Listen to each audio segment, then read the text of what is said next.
segundo ano, hoje é quinta-feira e nós vamos estudar artes e literatura.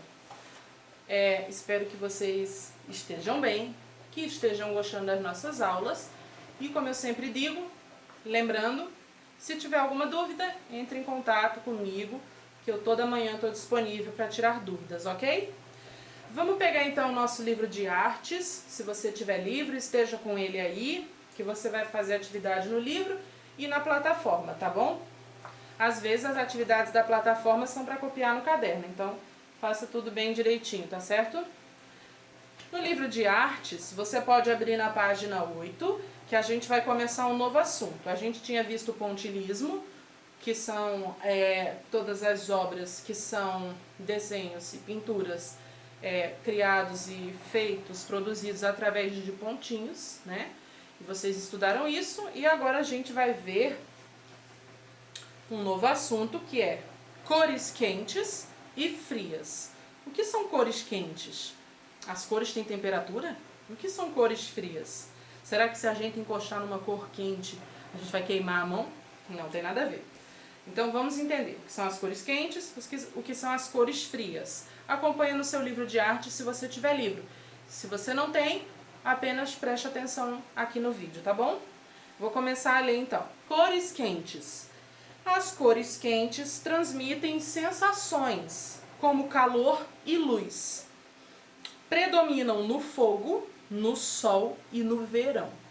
As cores quentes são a amarela e seus tons, todos os tons de amarelo. A laranja e seus tons, todos os tons de laranja. E a vermelha e seus tons, todos os tons de vermelho. Observe abaixo a escala de cores quentes. Então, na escala de cores quentes, a gente tem do amarelo clarinho até o vermelho bem forte. Se você tiver com seu livro, você consegue observar as cores quentes. Para quem não tem livro, ó, do amarelo descendo até o vermelho bem forte. São as cores quentes. E as cores quentes, como diz o texto, nos transmitem sensações. Quando a gente vê essas cores, parece que a gente sente calor, que a gente vê luz, né? As cores quentes na natureza, elas estão presentes no fogo, no sol, no verão. Então remete a uma temperatura elevada, remete a calor.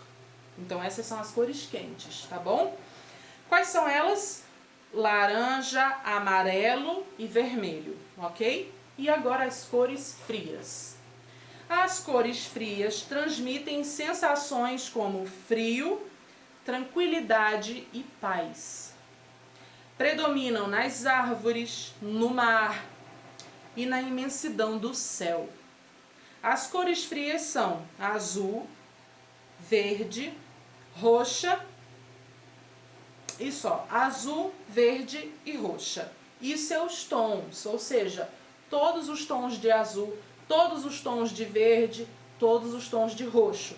Observe ali, ó, que desde o verde descendo até um rosinha, lilás, a gente tem as cores frias, que nos transmitem uma sensação como se fosse frio, tranquilidade e paz. Nos transmitem uma sensação de calma. Já as cores quentes transmitem sensação de calor, de agitação. As cores frias são o contrário. Transmitem para nós sensações de tranquilidade, de paz, de uma temperatura mais baixa, né, como frio. E é interessante notar que a gente observa cores e isso dá sensações em nós, né? Interessante que o nosso cérebro funcione assim. É uma espécie de sinestesia. Você vê uma cor e sente alguma coisa, né? É por isso que a arte é tão boa, tão poderosa. Porque quando a gente observa algum desenho, por exemplo, uma pintura, essa pintura nos transmite alguma coisa. A gente pode gostar ou pode não gostar, a gente tem sensações, né? Esse desenho, ele vai trazer algo para nós. Se ele tiver muitas cores quentes, a gente já sabe que a gente vai ter uma sensação mais de uma agitação, de uma coisa, né, de calor, de fogo.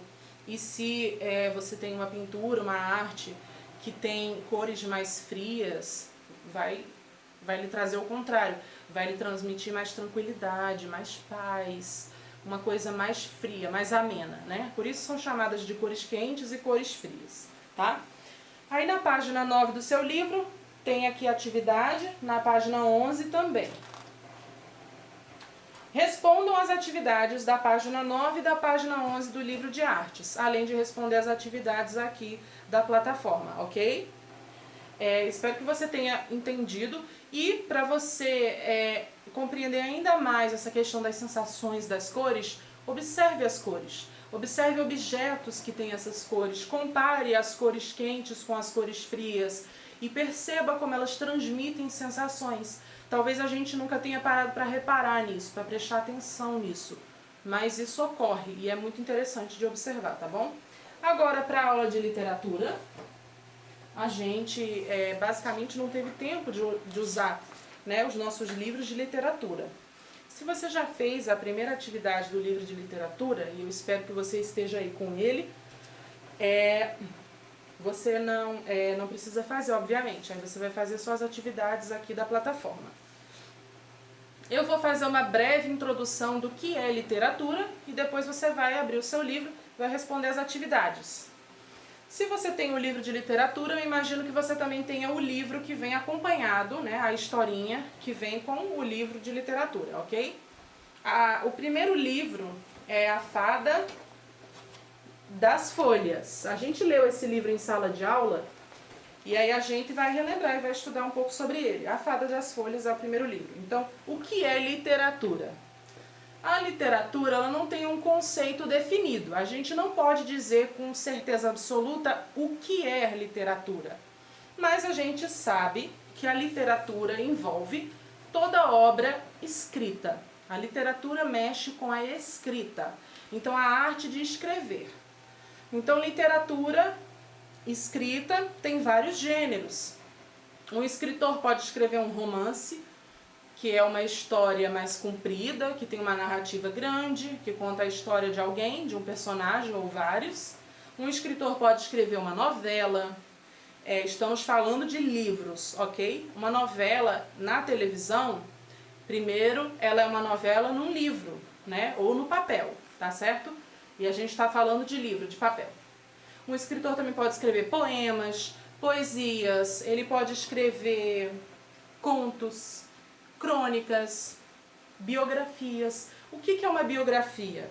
A biografia é a história de vida de alguém. Então, se você tem a biografia, por exemplo, a biografia de um faraó do Egito, você vai ter toda a história de vida e a trajetória de vida desse faraó. Você lê a biografia de Dom Pedro II, o último imperador do Brasil, você vai ter toda a história de vida dele. Então, biografia é a história de vida de alguém. E isso também é literatura, certo? Então, a literatura engloba isso, né? A arte de escrever. Os livros infantis, os livros para adolescente, histórias, tudo isso é literatura.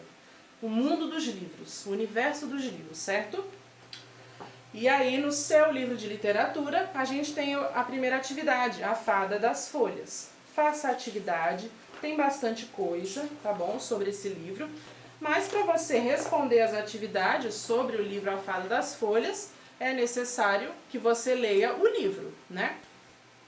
Se você não sabe ler ou tem alguma dificuldade, peça ajuda à mamãe ou ao papai, alguém que possa lhe ajudar a ler, tá certo? E as atividades, elas vão pedir que você interprete a história, que você compreenda o que a história está dizendo, o que ela está contando. Qual é a lição dessa história? O que a história quer passar para a gente? O que a história quer ensinar para a gente? E aí você precisa saber isso depois que você terminar de ler. Então, se você leu uma vez, mas não sabe, não entendeu o que a história quer dizer, você lê de novo. E lê quantas vezes forem necessárias para que você consiga responder as atividades.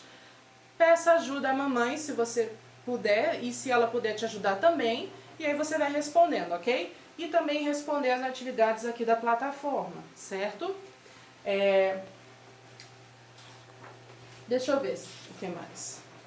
Se você já tiver respondido, você só vai responder na plataforma. Mas eu acho que nós não respondemos as atividades todas desse livro não, tá bom? A Fada das Folhas. Então é isso, gente. A gente estudou artes, né? A gente viu as cores quentes e as cores frias. Vocês vão fazer atividade no livro de artes. E sobre literatura, A Fada das Folhas. Estude o livro, estude a história, interprete. E uma dica, preste atenção na escrita das palavras. Perceba como as palavras elas são escritas. Que letra que tá ali, entendeu? Perceba quando tiver RR, quando tiver SS, quando tiver C cedilha, LH. Perceba como as palavras são escritas, porque a leitura ela ajuda a gente a escrever melhor. Um escritor, por exemplo, se ele quer ser um bom escritor, ele também tem que ser um leitor, ele tem que ler muito. Quanto mais a gente lê, melhor a gente escreve. E mais diversificado fica o nosso vocabulário, a gente fica conhecendo um monte de palavras que a gente não conhecia antes, tá bom? Então a leitura é uma coisa extremamente rica e só nos faz bem.